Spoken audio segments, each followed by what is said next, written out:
पापा मुझे देखने दो।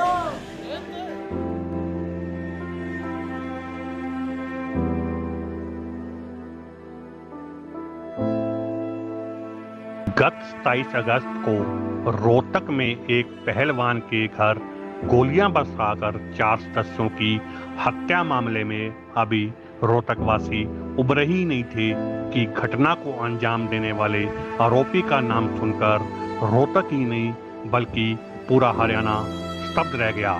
खबर के मुताबिक 27 अगस्त को रोहतक के विजयनगर में प्रदीप उर्फ बबलू, प्रदीप की धर्मपत्नी बबली, प्रदीप की बेटी नेहा व प्रदीप की सास रोशनी की गोली मारकर हत्या कर दी गई थी। 4 हत्याओं के मामले में रोहतक पुलिस की 5 टीम लगातार पिछले 4 दिन से जांच कर रही थी। 3 लोगों की मौके पर ही सिर में गोली लगने से मौत हो गई थी, जबकि बबलू की बेटी तमन्ना ने 2 दिन के बाद पीजीआई रोहतक में दम तोड़ दिया था।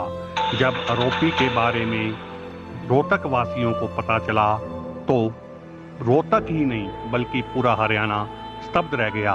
घटना को अंजाम देने वाला कोई और नहीं बल्कि प्रदीप उर्फ बबलू पहलवान का इकलौता बेटा 19 वर्षीय अभिषेक उर्फ मोनू था। मोनू के बारे में जैसे ही शहरवासियों को पता लगा, शहरवासी स्तब्ध रह गए।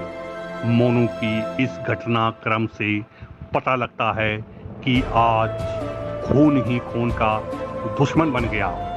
खबर के मुताबिक 27 अगस्त को विजयनगर में एक परिवार के 4 सदस्यों की हत्या कर दी गई थी, जिनमें प्रदीप उर्फ बबलू, प्रदीप की धर्मपत्नी बबली, प्रदीप की बेटी नेहा उर्फ तमन्ना व प्रदीप की सास रोशनी के सिर में गोली लगी थी।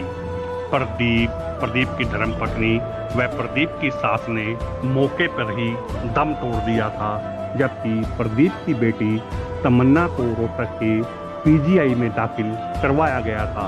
लगभग 2 दिन की कोशिश के बाद भी जब डॉक्टर तमन्ना के सिर में से गोली नहीं निकल पाए तो जिंदगी और मौत से लड़ते हुए तमन्ना ने सांसें छोड़ दी। पुलिस की 5 टीमों ने गहन जांच के बाद पाया कि घटना को अंजाम देने वाला कोई दूसरा नहीं बल्कि बबलू पहलवान का इकलौता बेटा अभिषेक उर्फ मोनू था।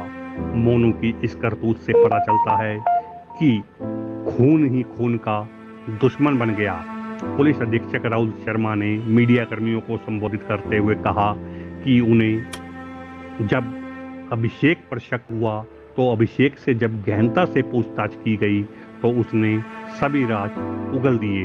अभिषेक ने इस घटना को प्रॉपर्टी विवाद के चलते अंजाम दिया। ज्ञात है कि 27 तारीख को एक रोहतक ज़िले में शिवाजी कॉलोनी थाना के अंतर्गत एक जघन्य अपराध हुआ था, जिसमें 4 लोगों की मृत्यु हुई थी गोली मार के। उस अपराध हमारे लिए काफ़ी सेंसिटिव क्राइम था और हमारी उसी दिन से scene of crime teams, crime unit की टीम्स लगातार और थाना की टीम लगातार काम कर रही थी। उसमें शुरू से ही हम अलग अलग एंगल्स पे काम कर रहे थे। तो कल हमने शाम को जो मृतक थे उनके बेटे अभिमन्यु की कल अरेस्ट डाली है, अभिषेक की कल अरेस्ट डाली है। इस केस में आज अभिषेक का हम पुलिस रिमांड सीक करेंगे और वेपन जो प्रयोग किया गया है उसकी रिकवरी करेंगे, सीन ऑफ क्राइम को रिकंस्ट्रक्ट करेंगे और जो ये मर्डर की इंटेंशन थी उसको जानने की कोशिश करेंगे कि किस वजह से इस अपराध को अंजाम दिया गया है। अभी तक हमने इसमें सिर्फ अभिमन्यु की अरेस्ट डाली है, अभिषेक की अरेस्ट डाली है। बाकी लोगों के इन्वॉल्वमेंट के लिए हमारी टीम्स लगातार लोगों को इंटेरोगेट कर रही हैं, उनसे पूछताछ कर रही हैं और किसी की संलिप्तता सामने आएगी तो उसकी भी अरेस्ट डाली जाएगी। मेरी पूरी कोशिश है कि इस केस को हम जो भी चेन्स हमारी बची हुई हैं उनको जल्दी से जल्दी जोड़कर इस केस को हम अंजाम तक पहुंचाएं और इसको चार्जशीट करें ताकि इसकी ट्रायल जल्दी से जल्दी शुरू हो सके। अब आप लोगों के कोई प्रश्न हो तो वो मैं बता सकता हूँ। क्या वजह क्या है किसकी की और किस देखिए अभी तक की, क्योंकि हमने इसकी कल रात ही गिरफ्तारी डाली है, तो अभी तक की पूछताछ में फैमिली में कुछ तनाव था, वो अलग अलग रीज़न्स को लेके था, जिसमें अभिषेक का पर्सनल कंडक्ट भी है, फाइनेंशियल रीज़न्स भी हैं और कुछ और रीज़न्स भी हैं।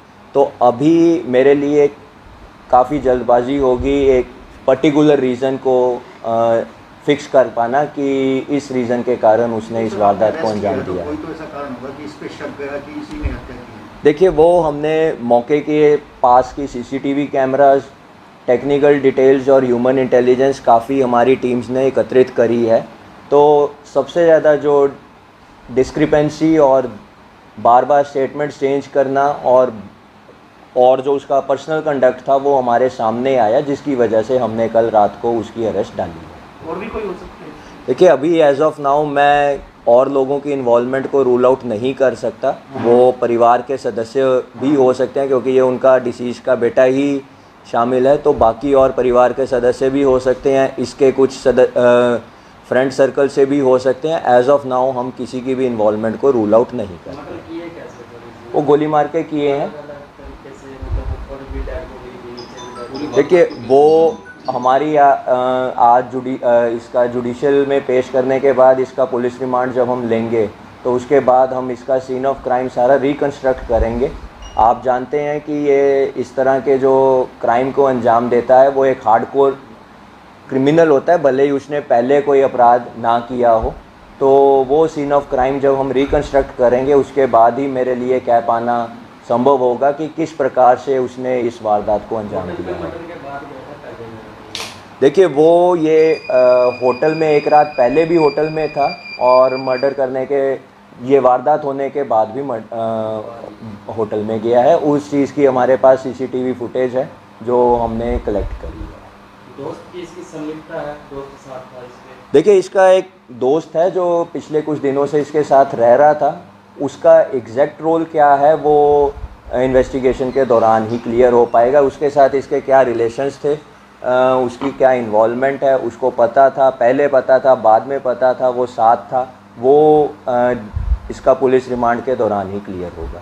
सर क्या अभिषेक ही मुख्य आरोपी है, सूत्र यही है कोई और?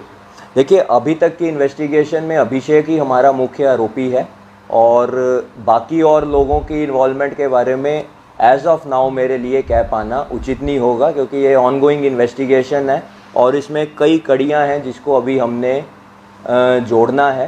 तो जैसे ही वो जुड़ती जाएंगी मैं आप लोगों के साथ शेयर करता रहूँगा। अभिषेक का ये पहला ही वारदात है, इससे पहले भी? हमारे क्रिमिनल रिकॉर्ड्स में अभी तक इसकी ये फर्स्ट इंसिडेंट है। अभी तक इस पर कोई आपराधिक मामला दर्ज नहीं है और कोई कर रखा हो, हमारे नोटिस में ना हो या रिकॉर्ड्स में ना हो, वो इसकी पुलिस रिमांड के दौरान क्लियर हो।